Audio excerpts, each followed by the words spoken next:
Picture चालू करो बे। जबकि मोदी तेरी कबर खुदेगी किंतु परंतु का गुंजाइश नहीं जर्सी है। गाय का मोदी बछड़ा। को बोटी बोटी काट डालेंगे। जितने आप उदाहरण बता रहे हैं हाँ। ये सब थर्ड पर्सन के हैं, यानी किसी का नाम लेके नहीं बोला गया है। बट समझने वाले ने अपने आप समझ लिया है कि स्पष्ट ये आपने इशारा कर मेरा दिया ना है। सर, ये तो मगर इतने जो मासूम ना आप है ना वो लोग हैं। तो मैं यही अब एक तरफ जैसे आपने अभी ताजमहल का जिक्र किया, बार बार ये कहा जाता है कि मुगलों ने भी इस देश को बहुत कुछ दिया है, लाल किला, ताजमहल, कुतुब मीनार दिया है। आप लोगों ने वैसी चीजें क्यों नहीं बना ली थी पहले, और बनाई थी तो प्रचार क्यों नहीं किया अब आप? ये फंस गया सीएम।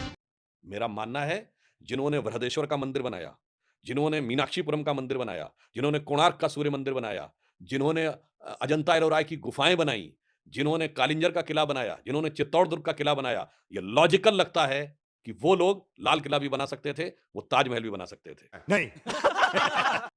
और आप मजे की बात सोचिए, जहां से आप आए थे वहां तो बांस की मीनार भी नहीं है और कुतुब मीनार यहां बना ली। क्या क्या कहना क्या चाह रहे हैं भैया आप? वो साहब जहां से आए थे वो हजरत वहां पे खपच्ची की मीनार भी नहीं बना पाए हैं, मगर यहां पे वो उन्होंने बना तो दिया आप था। क्यों नहीं एजुकेशन मिनिस्टर बन जाते? मोदी जी से कहो आप कि ये सब पढ़ाया जाए। मैं तो दिया आप था। क्यों नहीं एजुकेशन मिनिस्टर बन जाते? मोदी जी से कहो आप कि ये सब पढ़ाया जाए। मैं तो दोस्तों फाइनली वीडियो की क्लिप देखकर आप समझ ही गए होंगे कि आज की वीडियो किस टॉपिक पर होने वाली है। लेकिन उससे पहले मैं आपको यह बता दूं कि आज की इस वीडियो में शुभंकर मिश्रा इस सुधांशु त्रिवेदी से कुछ ऐसे सवाल पूछने वाले हैं जिससे कि सुधांशु त्रिवेदी की पूरी तरह से बैंड बज जाएगी। और इतना ही नहीं दोस्तों, बल्कि शुभंकर मिश्रा ने इनसे क्या क्या सवाल किया जिससे कि सुधांशु त्रिवेदी की पूरी तरह से बैंड बज गई और ऑन कैमरा जलील भी हो गई। बस आप इस वीडियो को शुरू से लेकर एंड तक जरूर देखो और अपना रे कमेंट में जरूर बताएं। भारत के लोगों से यदि पूछा जाए कि भैया दुनिया में सबसे बुद्धिमान व्यक्ति कौन है, तो जो ज्यादा पढ़ा लिखा होगा वो आइंस्टीन का नाम ले लेगा। अच्छा, उसके बाद जो लोग होंगे वो चाणक्य जी का जिक्र कर लेंगे। किससे किताब पढ़ने वाले शायद बीरबल का जिक्र कर दे। लेकिन मौजूदा दौर में अगर आप पूछेंगे तो एक ही नाम आएगा। वो ऐसा नाम है जिसमें आप अगर कुछ भूल जाते हैं तो गूगल करने की जगह उनको फोन करके पूछ लीजिए सर इसका जवाब क्या होगा, और वो आपको गूगल से पहले दे देंगे। नाम है सुधांशु त्रिवेदी जी। ये मिस्टर गूगल वाली इमेज आपको पता आपकी बन गई है। हाँ, बहुत से लोग कहते हैं, परंतु हमसे लड़का लोग कहे कि कुछ भूल जाइएगा सर तो सीधे गूगल की जगह सुधांशु जी से पूछ लीजिएगा, उनका रिस्पांस टाइम जल्दी है। नहीं। कोई ये कहे कि मुझे बहुत ज्ञान प्राप्त हो गया है, तो वो भारत में पैदा होकर तो कभी ये नहीं सोच सकता। तो मुझे लगता है भारत का तो नाम ही क्या है, भा अर्थात ज्ञान का प्रकाश, रथ अर्थात उसमें लगा हुआ।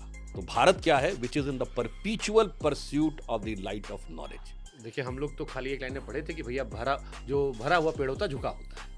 उसकी 200 शब्दों की व्याख्या आपने की है, वो आपके ज्ञान को दर्शाता है। लेकिन उसकी 200 शब्दों की व्याख्या आपने की है, वो आपके ज्ञान को दर्शाता है। लेकिन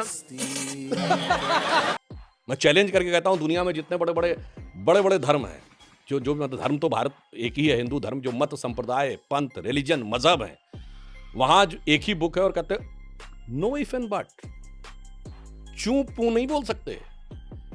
मेरे मन में दो सवाल है। पहला सवाल, बौद्ध इंडिया से गायब क्यों हो गए? क्योंकि कई बार कहा था है कि हिंदुओं ने ही उन्हें प्रताड़ना देके गायब किया। खासतौर पर ट्विटर पर तो बड़ा चलता है ये। अब हम तो उस दौर में थे नहीं, हम आपसे पूछ सकते हैं, हमारे गूगल आप है। तो पहला सवाल तो ये बताइए आप। ये फंस गया। तो मैं यहां सिर्फ कोट करना चाहूंगा, डॉक्टर बाबा साहब भीमराव अंबेडकर ने लिखा है, और ये सोर्स है राइटिंग्स एंड स्पीचेस ऑफ बाबा साहब Ambedkar, published by Maharashtra government in 1987, then republished by central government ministry of social justice and empowerment जनवरी 2014। उसमें बाबा साहब ने पूरा एक चैप्टर लिखा है, चैप्टर नंबर 9, जिसका शीर्षक है डिक्लाइन ऑफ बुद्धिज्म। उस चैप्टर का पहला 2 पेज जाके पढ़ें, उसमें मैं बाबा साहब को कोट करके कह रहा हूं, फिर मैं कह रहा हूं, राइटिंग्स एंड स्पीचेस ऑफ बाबा साहब Ambedkar published by both Maharashtra government in 87 and central government in January 2014, UPA government के समय में, ऑथेंटिक। उसमें खुद बाबा साहब लिख रहे हैं, there is no doubt about it that the decline of Buddhism was because of the brutal invasion of Muslims। अबे साले तभी मेरा अब किसी को कोई उसमें बहस की गुंजाइश हो तो कह ले, और फिर ये भी बताता हूं आपको, अगर इसमें से कुछ गलत होगा ना तो सोशल मीडिया पे छिका देंगे आके। इसकी माँ का भोला। हाँ, जैसे आप पूछ लीजिए। जैसे ये भी चलता है कि आप आजकल चल रहा है कि मस्जिद खोदो नीचे मंदिर मिलेगा। वो कहते हैं थोड़ा और खोदो बौद्ध मठ मिलेंगे। मंदिरों के नीचे कई सारे मंदिरों कहते हैं कि बौद्ध मठ है। हाँ, तो अब यही बताना चाहते हैं कि जो टेक्नोलॉजी आगे आती जा रही है, सारी बातें सामने आती जा रही है। तो मैंने बाबा साहब को कोट कर दिया। अब तो दोस्तों जैसे कि सुदन त्रिवेदी ने बताया कि जो चीज़ मुझे नहीं पता मैं बाबा साहेब अम्बेडकर पर कोट कर देता हूँ। आप इसी से अंदाजा लगा सकते हैं कि ये कितना टोपीबाज आदमी है। बात तो सही है। अब इस पे देखिए एक सवाल हमको आ गया। कई लोगों ने ये भी कहा कि जैसे आप शायरी बहुत करते हैं।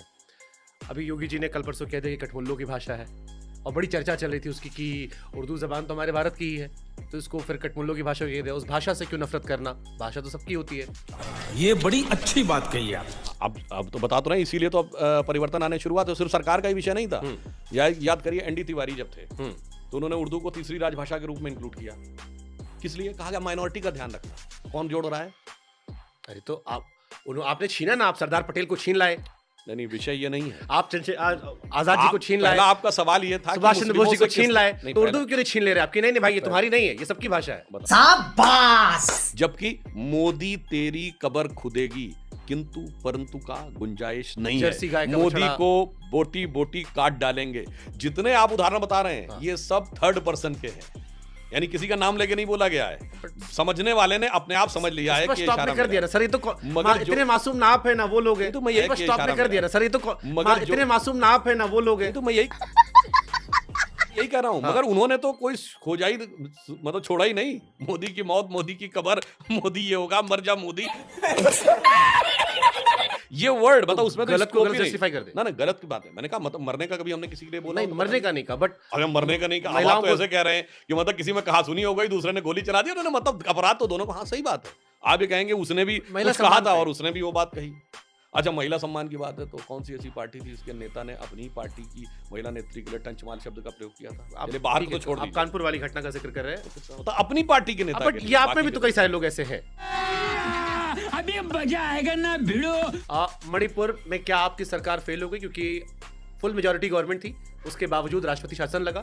मणिपुर का एक ही व्यक्ति सामने नहीं आया कि मैं चीफ मिनिस्टर बन जा रहा हूं, संभाल लूंगा। अमित शाह जी पहले गए भी थे, प्रधानमंत्री जी पर आरोप लगता है कि वो वहां नहीं गए।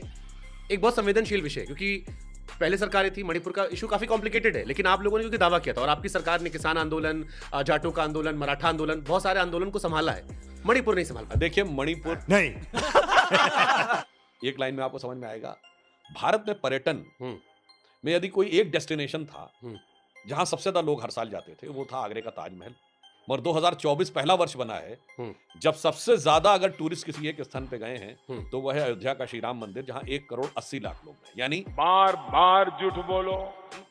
एक मुर्दे के मकबरे पे बनी वो इमारत जिसके बारे में ये कहानी है कि बनाने वाले कारीगरों के हाथ काट दिए गए थे, उससे हटकर भारत के आत्मीय सम्मान का केंद्र वह प्राण प्रतिष्ठित मंदिर बना है जो श्रेष्ठतम मूल्यों का प्रतीक है और जिसको बनाने वाले कारीगरों पर प्रधानमंत्री ने पुष्प वर्षा की।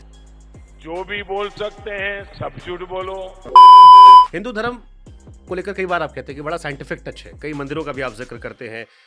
अब एक तरफ जैसे आपने अभी ताजमहल का जिक्र किया, बार बार ये कहा जाता है कि मुगलों ने भी इस देश को बहुत कुछ दिया, लाल किला, ताजमहल, कुतुब मीनार दिया है। आप लोगों ने वैसी चीजें क्यों नहीं बना ली थी पहले, और बनाई थी तो प्रचार क्यों नहीं किया? आप उन पर तंज कसते हो। मैं छोटी मेरा मानना है जिन्होंने बृहदेश्वर का मंदिर बनाया, जिन्होंने मीनाक्षीपुरम का मंदिर बनाया, जिन्होंने कोणार्क का सूर्य मंदिर बनाया, जिन्होंने अजंता एलोरा की गुफाएं बनाई, जिन्होंने कालिंजर का किला बनाया, जिन्होंने चित्तौड़ दुर्ग का किला बनाया, ये लॉजिकल लगता है कि वो लोग लाल किला भी बना सकते थे, वो ताजमहल भी बना सकते थे। आप कहाँ के ज्ञानी बाबा? ना कि वो जहां से आए थे वहां तो कोई ईंटे का टीला नहीं है और आके यहाँ पे बना दिया। ये सिर्फ कॉमन सेंस की बात है। इसीलिए मैंने कहा बहुत सारी दिमाग में भरी हुई चीजें हैं। जरा सा अगर नई पीढ़ी कॉमन सेंस से सोचेगी तो अब जैसे एग्जांपल के लिए कुतुब मीनार, मेरी जहां तक जानकारी है संभवतः कि शायद किसी ने, कोई चंडीगढ़ यूनिवर्सिटी के प्रोफेसर थे, उन्होंने आरटीआई लगाई थी कि कुतुब मीनार कुतुबुद्दीन ऐबक ने बनवाई, इस पे कौन कौन से डॉक्यूमेंट्री एविडेंस है, तो एनसीईआरटी ढंग से दे ही नहीं पाई। और आप मजे की बात सोचिए, जहां से आप आए थे वहां तो बांस की मीनार भी नहीं है और कुतुब मीनार यहां बना ली। क्या क्या कहना क्या चाह रहे हैं भाई आप? वो साहब जहां से आए थे वो हजरत वहां पे खपच्ची की मीनार भी नहीं बना पाए हैं, मगर यहाँ पे वो उन्होंने बना दिया। तो आप क्यों नहीं एजुकेशन मिनिस्टर बन जाते? मोदी जी से कहो आप कि ये सब पढ़ाया जाए। बना तो दिया आप था। क्यों नहीं एजुकेशन मिनिस्टर बन जाते? मोदी जी से कहो आप कि ये सब पढ़ाया जाए। तो दोस्तों जैसे कि सुदन त्रिवेदी का मानना है कि भारत में जो ताजमहल बना हुआ है वो शाहजहां ने नहीं बल्कि किसी और ने बनाया था, और इतना ही नहीं दोस्तों, बल्कि इनका ये भी मानना है कि भारत में जितना भी मुसलमानों का किला है वो मुसलमानों ने बनाया ही नहीं था। इसमें आप लोगों का क्या राय है हमें कमेंट करके ज़रूर बताएं, और जल्दी मिलते हैं नेक्स्ट वीडियो के साथ। तब तक के लिए अपना ख्याल रखें, बाय बाय।